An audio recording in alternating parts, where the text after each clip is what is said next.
Assalamualaikum warahmatullahi wabarakatuh. Mata kuliah kita alat penukar kalor pertemuan kedua ya. Pokok bahasan kita adalah heat exchanger dan tipe-tipenya.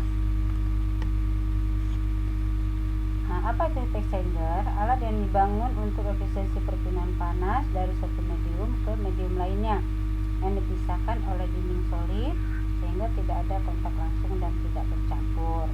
Alat yang membantu perpindahan panas dari fluida panas ke fluida dingin tanpa ada kontak langsung selalu menggunakan elemen konduksi yang biasanya dalam bentuk tabung atau lempengan untuk memisahkan dua buah fluida ya.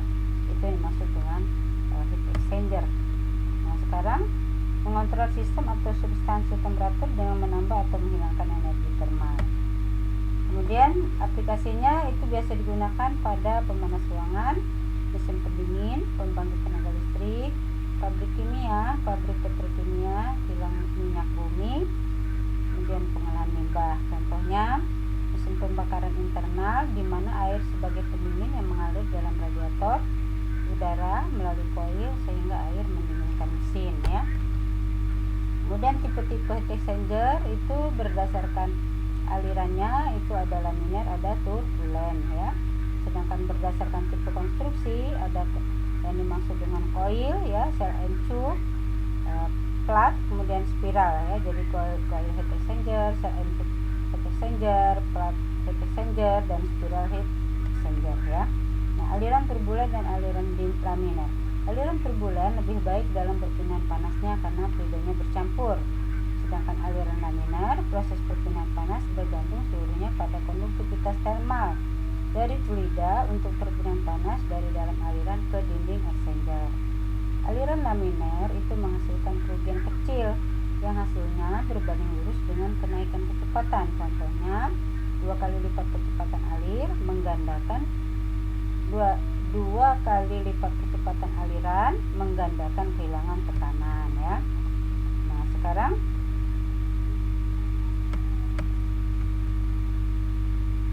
tipe aliran pada exchanger dapat ditentukan dengan Reynolds number ya. Jadi rumus Reynolds number itu NRS sama dengan rho dikali P, rho X kali Px kali B ya, dikali diameter dibagi viskositas. Nah, jika Reynolds numbernya lebih kecil dari 2000 maka aliran fluidanya laminar. Sedangkan Reynolds numbernya lebih besar dari 6000 maka aliran fluidanya sebenarnya turbulen ya. Nah, keseimbangan panas yang dipindahkan ke fluida dingin harus sama dengan perpindahan panas dari fluida panas ya. Menurut persamaan reaksi itu Q sama dengan mCp ya delta T ya. Jadi mCp T out dikurang T in untuk fluida dingin, sedangkan untuk fluida panasnya itulah buka kurung mCp dikali T out min T in fluida panas, atau mCp kali T in dikurang T out ya, sama ya. Dimana M adalah laju aliran massa per satuan waktu. Jadi panas yang ditransfer per satuan waktu sama dengan produk dari massa aliran per satuan waktu. Panas spesifik dan suhu berubah ya. Efektivitas perbandingan aktual panas yang ditransfer ke panas yang bisa ditransfer oleh alat penukar kalor dengan ukuran tidak terbatas. Nah, cara terbaik untuk menentukan efisiensinya atau efektivitasnya itu menggunakan rumus ini. Ya, ini adalah cara terbaik untuk jenis penukar kalor ya, kita menggunakan rumus ini. mCp untuk fluida panas dikali T in min T out fluida panas ya, dibagi dengan mCp min, ini adalah fluida dingin ya, maksudnya T in hot campuran ya, T in hot fluida panas dikurang T in fluida dingin. Kemudian untuk mCp fluida dingin T out min T in fluida dingin ya, dibagi dengan mCp min rata-rata T in hot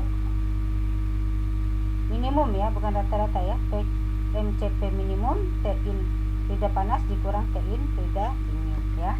Nah, contoh efektivitas. Nah, pada gambar ini menunjukkan aliran fluida panas yang didinginkan oleh aliran fluida dingin dengan heat exchanger tipe counterflow ya. Jadi kalau counterflow itu berarti dia berlawanan ya. Jadi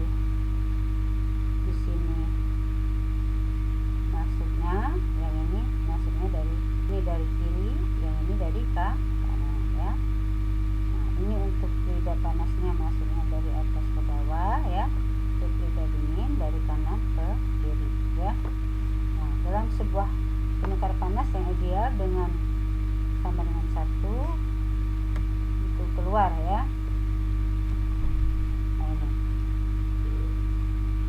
jadi jika fluida panasnya meningkat panas sama dengan 1, maka dia di sini ada ya 1 lebih kecil dari 1 aktual, sedangkan efektivitasnya sama dengan 1 dia ideal ya.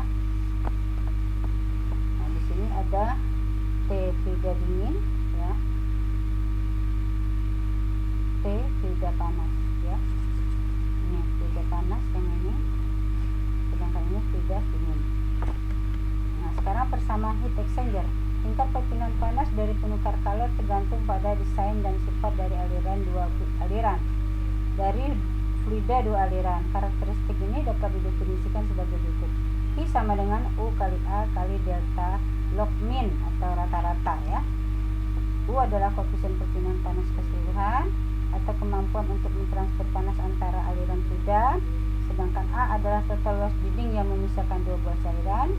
Delta T log min itu adalah rata-rata perbedaan temperatur efektif antara dua aliran fluida yang lebih panjang pada alat penukar kalor ya. Thermal performance penukar panas diperkirakan dengan menghitung transfer panas secara keseluruhan, koefisien U dan daerah A. Transfer inlet dari dua aliran dapat ditentukan dengan 3 persamaan ya. Persamaan 1, persamaan 2, persamaan 3. Yang mana delta T log menggunakan rata-rata aritmatika dan keseimbangan energi panas dalam setiap aliran ya. Nah, satu coil heat exchanger atau penukar kalor jenis kumparan ya. Diameternya kecil, panjang tabungnya konsentris, ditempatkan dalam tabung yang lebih besar, lalu tabung gabungan yang melengkung dalam helix. Tipe sistem ini kuat dan mampu. Kelebihannya dia murah, kecepatan alirannya lebih tinggi, bilang rendah lebih tinggi, cocok untuk aliran rendah ya. Kekurangannya area perpindahan panasnya kecil sehingga kinerja termalnya buruk ya. Jadi diaplikasikan biasanya digunakan untuk membentuk suatu suhu tetap untuk aliran proses sampel sebelum melakukan pengukuran.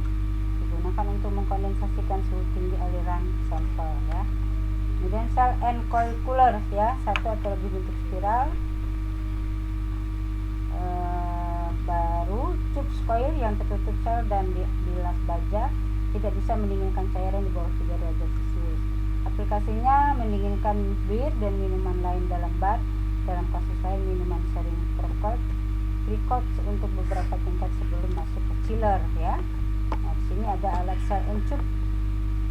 Jadi masuknya dari atas sini, nanti ada baffle ya yang disekat-sekat, maka keluar di sini. Di sini adalah tube sides, ini adalah tube-nya, sedangkan ini selnya ya. Yang kecil ini adalah tube. Nah, terdiri dari seikat tabung sejajar yang memberikan transfer panas, permukaannya memisahkan dua aliran fluida ya. Ada bagian tube side fluida melewati secara aksial melalui bagian dalam tabung. Ada bagian sel side fluida melewati bagian luar tabung. Ada bagian baffle sekat luar dan tegak lurus pada tabung berbentuk melintang dan menyokong tabung. Tube side menutup ujung tabung, memastikan pemisahan dua aliran. Ini ada kelebihannya dan ada kekurangannya ya.